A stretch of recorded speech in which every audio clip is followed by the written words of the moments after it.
نحمده ونصلي على رسوله الكريم اما بعد.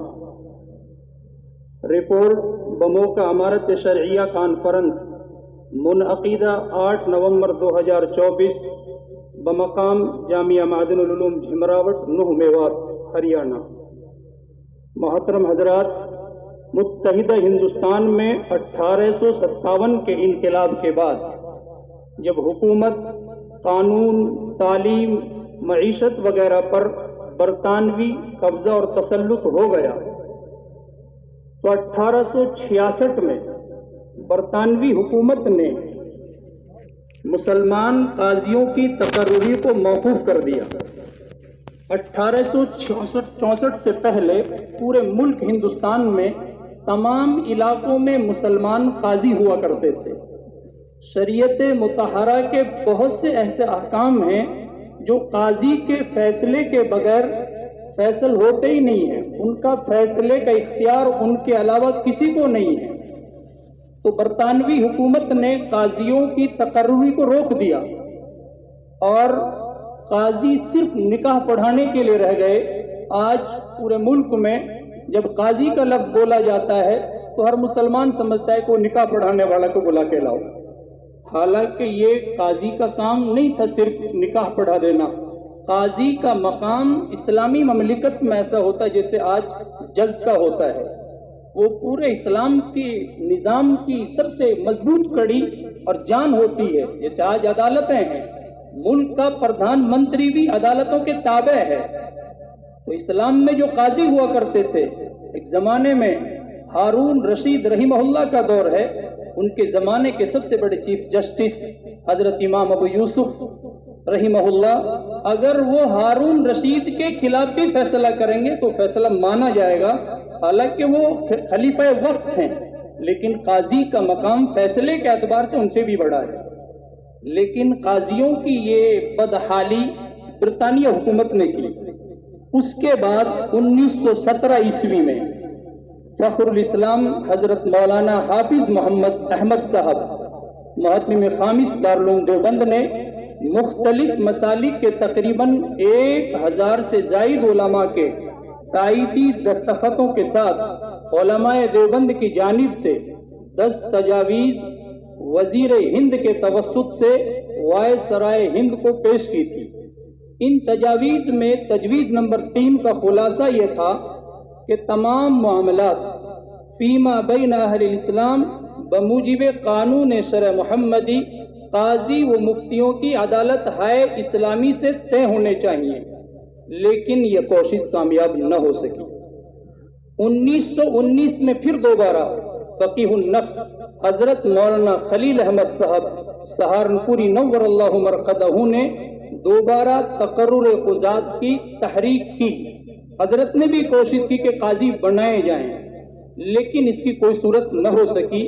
تو 1936 عیسوی میں حکیم الامت حضرت مولانا اشرف علی تھانوی نور اللہ مرقدہ نے ایک کتاب لکھی، اور یہ مستقل حضرت کا ایک فتویٰ تھا جو تمام علماء دیوبند، علماء سہارنپور اور ملک کے جتنے بڑے دارالافتاء تھے تمام مفتیوں کی نگرانی میں ایسی صورت میں کہ جب اپنی حکومت نہ ہو، اپنے قاضی نہ ہو، تو وہ مسئلے جو صرف قاضی حل کر سکتے ہیں ان کے فیصلے کی کیا صورت ہو. اس کے لیے حضرت نے جو کتاب لکھی الحیلۃ الناجزہ للحلیلۃ العاجزہ. حضرت مولانا اشرف علی تھانوی وہ قابل یعنی محتاج تعارف نہیں ہے، بہت بڑی شخصیت ہے ہندوستان کی، اللہ نے بہت بڑا کام لیا اور بڑے بڑے کام کیے، لیکن حضرت فرماتے ہیں کہ جتنا تعب اور دقت مجھے اس کتاب کے لکھنے میں ہوئی زندگی میں کسی کام میں نہ ہو سکی. تو آپ اس سے اندازہ لگا سکتے ہیں یہ کتنا اہم مسئلہ ہے. اور یہ کتاب صرف اس عمارت شرعیہ کی بنیاد ہے، اس لیے اس کتاب کا ذکر کیا جا رہا ہے. جتنے بھی محاکم شرعیہ پورے ملک میں چلتے ہیں ان کی بنیاد الحیلۃ الناجزہ ہے. حضرت نے اس میں طریقہ لکھا ہے کہ جہاں اسلامی حکومت نہ ہو، اسلامی قاضی نہ ہو، اور وہ مسئلے جو قاضیوں کے بغیر حل نہیں ہو سکتے ان کو حل کیسے کیا جائے گا. اس نظام کو پورے ملک میں منظم طریقے پہ چلانے کے لیے 1986 میں قائدین ملک و ملت کو پھر خیال آیا اگرچہ عمارت کے انتخاب کی پہلی تجویز حضرت شیخ الہند رحمہ اللہ نے جمعیت علماء ہند کے اجلاس دوم منعقدہ 28 دسمبر 1919، ابھی ملک آزاد نہیں ہوا ہے، اس سے پہلے اپنے اکابر کی یہ کوششیں ہیں، رکھی، اور اس کے بعد ہمیشہ جمعیت علماء ہند کے اجلاسوں میں یہ موضوع زیر بحث رہا۔ مختلف کاوشوں کے بعد 1986 میں قومی سطح پر عمارت شریعہ ہند کا قیام عمل میں آیا۔ فدائے ملت حضرت مولانا سید اسعد مدنی نور اللہ مرقدہ کی تجویز کے مطابق محدث کبیر حضرت مولانا حبیب الرحمن صاحب اعظمی رحمہ اللہ پہلے امیر الہند طے ہوئے۔ ہندوستان کے سب سے پہلے امیر الہند حضرت مولانا حبیب الرحمن صاحب رحمہ اللہ طے ہوئے۔ ان کی اس تقرری کے بعد اس نظام کو پورے ملک میں منظم کرنے کے لیے اس کی صوبہ کے اعتبار سے امیر مقرر کیے گئے۔ تو ہمارے یہاں بھی بہت سے لوگ سمجھتے ہیں کہ یہ پہلی کانفرنس ہے۔ ہمارے علاقے کے سب سے پہلے امیر شریعت حضرت مولانا نیاز محمد صاحب رحمہ اللہ ہیں۔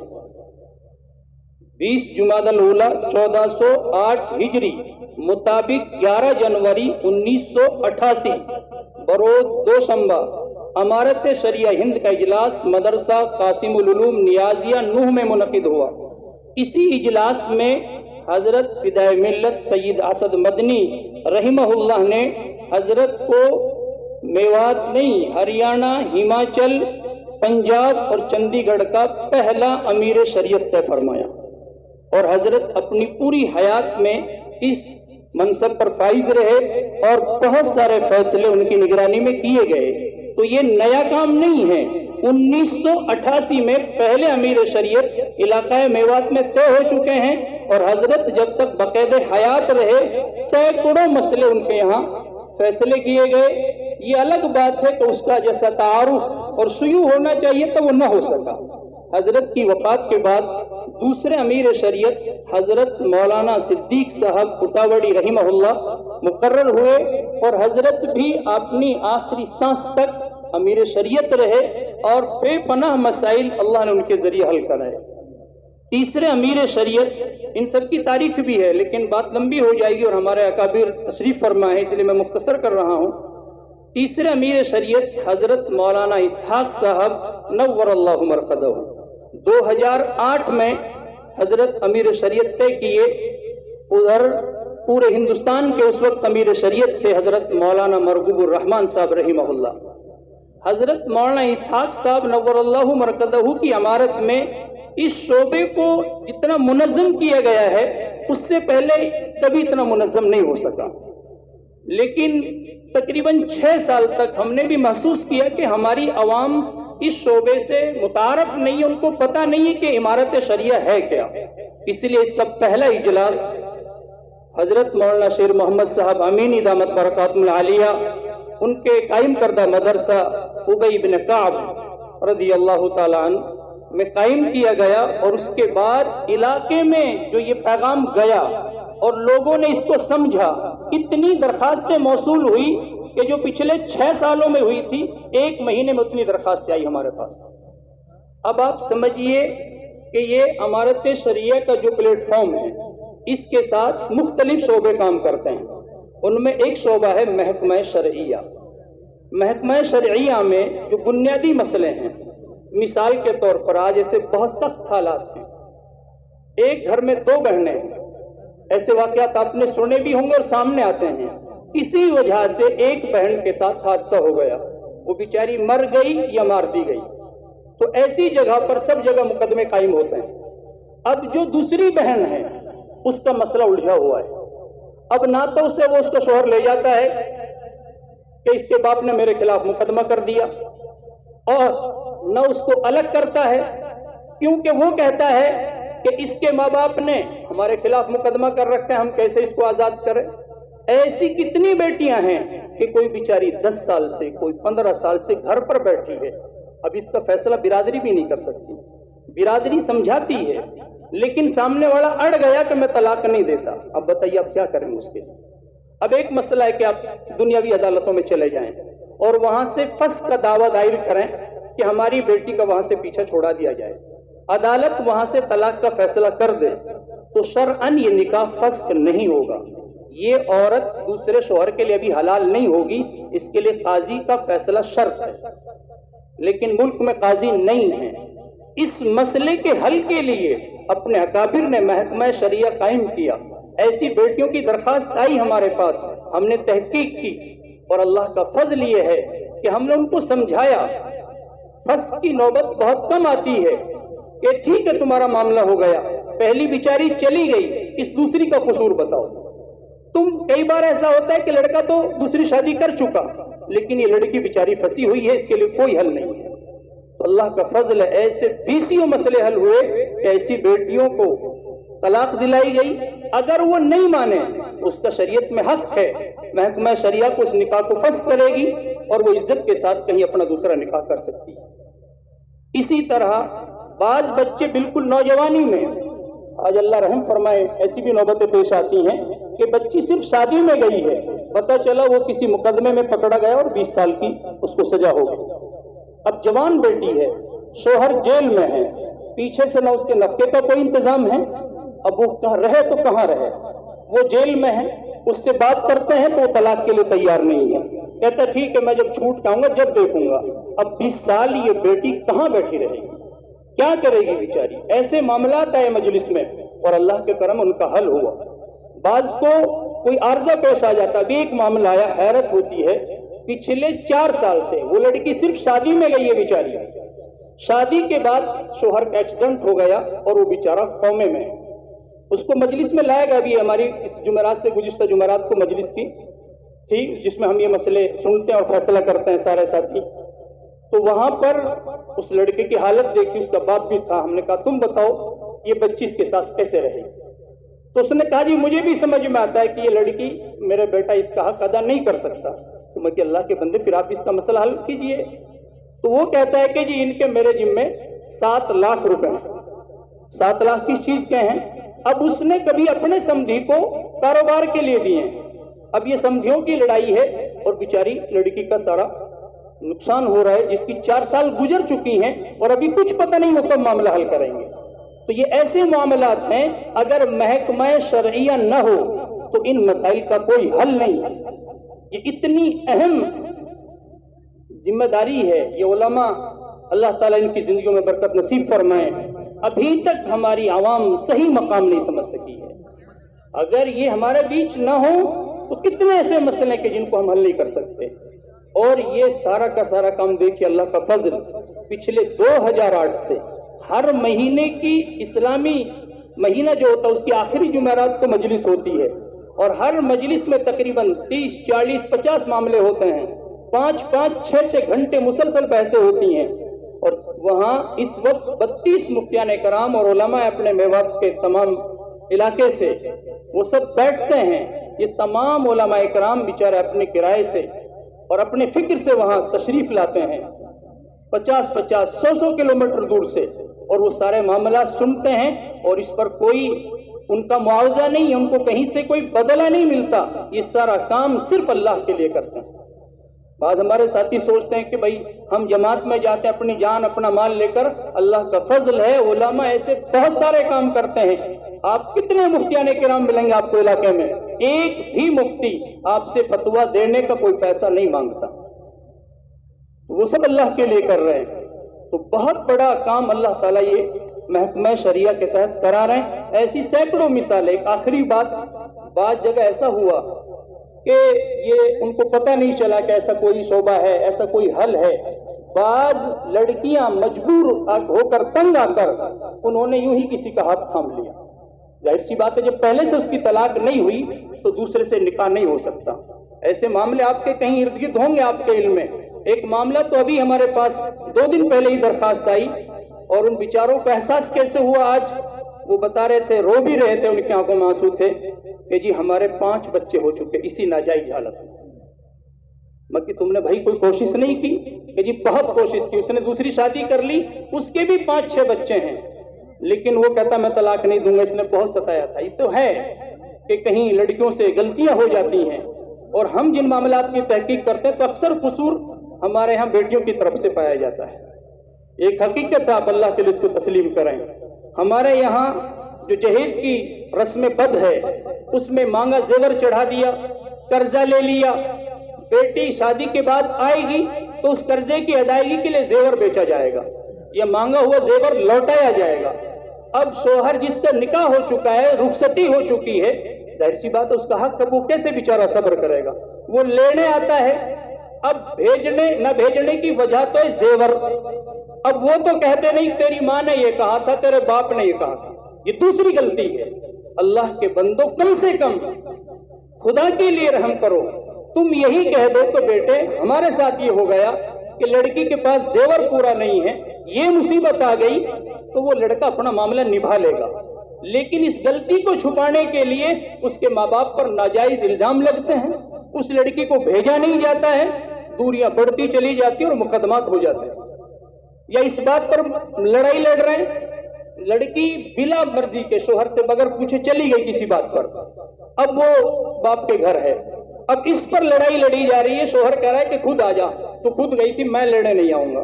ادھر سے بیوی کہتی ہے کہ تو لے کے جا, میں نہیں آؤں گی. 5 سال سے بیٹیاں بیٹھی ہوئی ہیں, اب ان کے بیچ کوئی تصفیہ کرانے والا نہیں ہے. تو یہ بیچارہ کہتا ہے جی میں گیا شوہر کے پاس, لیکن وہ کہتا ہے اس نے اتنا ٹارچر کیا ہے کہ کچھ بھی ہو جائے اس کو طلاق نہیں دوں گا. میں کہ تجھے اب کیوں خیال آ رہا ہے بڑھاپے میں؟ تو اس نے بیچارے نے بڑے احساس سے کہا, آپ دعا کر اللہ ان کا مسئلہ حل فرما دے کہ جی ہمارا حج پر نمبر آ گیا ہے, اب مجھے ڈر لگ رہا ہے کہ اس گھر پر میں اس گناہ کے ساتھ کیسے جاؤں. تو اس کی برکت سے اللہ نے اس کو احساس عطا فرمایا اور انشاءاللہ اس کا مسئلہ حل ہوگا. ایسے بھی 50 مسئلے حل کیے اللہ نے محکمہ شریعہ کے ذریعے. تو بزرگوں, سینکڑوں لوگوں کو حرام سے بچا کر حلال کی طرف لایا جا رہا ہے اس محکمے کے ذریعے سے. اس کی یہ کانفرنس آج منعقد ہو رہی ہے کیونکہ بہت سارے جوان سوشل میڈیا پر کیا ہے عمارت, ان کے لیے ایک نیا سا نام ہے. اللہ کا فضل اس بار اتنی بڑی تشہیر ہوئی ہے کہ اس سے پہلے نہیں ہو سکی. اس کے نتائج بہت اچھے آئیں گے. اللہ نے چاہا تو بہت بڑی تعداد میں آپ لوگ علماء سے رجوع کریں گے. اور یہ صرف نکاح و طلاق کا مسئلہ نہیں ہے. ایک اور بات میں عرض کرتا ہوں, بعض لوگ مقدمات میں بھی ہمارے ساتھ یہی ہوتا ہے, طلاق میں بھی یہی ہوتا ہے. جب ساری جگہوں سے ہار جاتے ہیں, دنیاوی عدالتوں سے, پنچایتوں سے, کتنے لوگوں نے بتایا کہ ہم اس مقدمے میں 50 لاکھ روپے لگا چکے ہیں. ایک بہت بڑی شادی تھی ہمارے علاقے کی, انہوں نے خود اقرار کیا, اور جب سب جگہ سے تھک جاتے ہیں اب علماء کے پاس آتے ہیں. اللہ کے بندو, اگر آپ پہلی فرصت میں علماء سے رجوع کر لیں تو آپ لٹنے سے بچ جائیں گے, آپ کے نکاح میں طلاق ہونے سے آپ بچ جائیں گے, فسخ سے آپ بچ جائیں گے. ہمارے یہاں لوگوں میں ابھی بھی بہت حیا ہے, شرم ہے, مان لیتے ہیں, لیکن انہیں کوئی صحیح رہبر نہیں ملتا. ہمارے یہاں بہت سے وکلا حضرات موجود ہیں, اللہ تعالیٰ ان کو جزائے خیر عطا فرمائے. جتنے ہمارے مسلمان وکیلوں کو پتہ ہے محکمہ شریعہ کا, کتنے مسائل کو یہ حضرات وہاں سے بھیجتے ہیں بیچارے کہ تمہارے مسئلے کا حل تو وہاں ہیں, علماء کے پاس جائیے. تو اللہ تعالیٰ نے ان کو شعور دیا ہے, وہ پڑھے لکھے ہیں, ایسی بات نہیں ہے. بہت سے لوگ آتے ہیں, میں کیا آپ کیسے آئے کہ ہم تو وکیل صاحب کے پاس گئے تھے, وکیل صاحب نے کہا کہ نہیں تم وہاں جاؤ, تمہارا مسئلہ بہت آسانی سے حل ہو جائے گا. اور کئی وکیل حضرات تو اللہ کا فضل لے کے آئے, حالانکہ اگر ان کو دنیا کمانی ہوتی تو کیوں لے کے آئیں گے بیچارے وہ. تو سب شعبوں میں سب طرح کے لوگ موجود ہیں, اور ہمارے یہاں کے وکلا نے بہت بڑی اللہ کا کرم ہے ہماری مدد کی, اور بہت سے ایسے مسائل کو بھیجا جن کو پتا تھا کہ ان کا فیصلہ وہیں صحیح ہوگا. ہمارے یہاں وہ فیصلہ نہیں ہو سکتا جو ان کا ہونا چاہیے. یہ ایک شعبہ ہے جو عمارت شریعہ کے تحت چلتا ہے. ایک دوسرا شعبہ ہے رؤیت ہلال کا, یہ بھی بہت اہم شعبہ ہے. ہمارے پورے علاقے میں یہ مشہور ہے کہ بس عید کا چاند دیکھتے ہیں, کچھ دیندار بیچارے رمضان کا چاند بھی پوچھ لیتے ہیں کہ جی آج چاند ہوا کہ نہیں ہوا, کل رمضان شروع ہوگا کہ نہیں ہوگا. لیکن عام آدمی صرف عید کا چاند دیکھتا ہے, اور اس دن بہت سی بھونڈی باتیں کہی جاتی ہیں کہ آج تو یہ مول صاحبان چاند کر کے ہی چھوڑیں گے, جو کہیں سے لانا پڑے ان میں. یہ جملے آپ نے بھی سنے ہوں گے جو بالکل بیوقوفی کے اور غیر ایمانہ جملے ہیں. علماء تو وہ ہیں جو پورے مہینے کے روزے رکھ رہے تھے, ان کو چاند کے لانے کی کرنے کی ضرورت نہیں ہے, لیکن چاند کی تاریخ کا معلوم ہونا یہ فرض ہے, فرض علی الکفایہ ہے. یہ جو شعبہ ہے رؤیت ہلال, اس کے لیے باقاعدہ نوح میں مرکزی مجلس رؤیت ہلال کے نام سے مستقل ایک جماعت ہے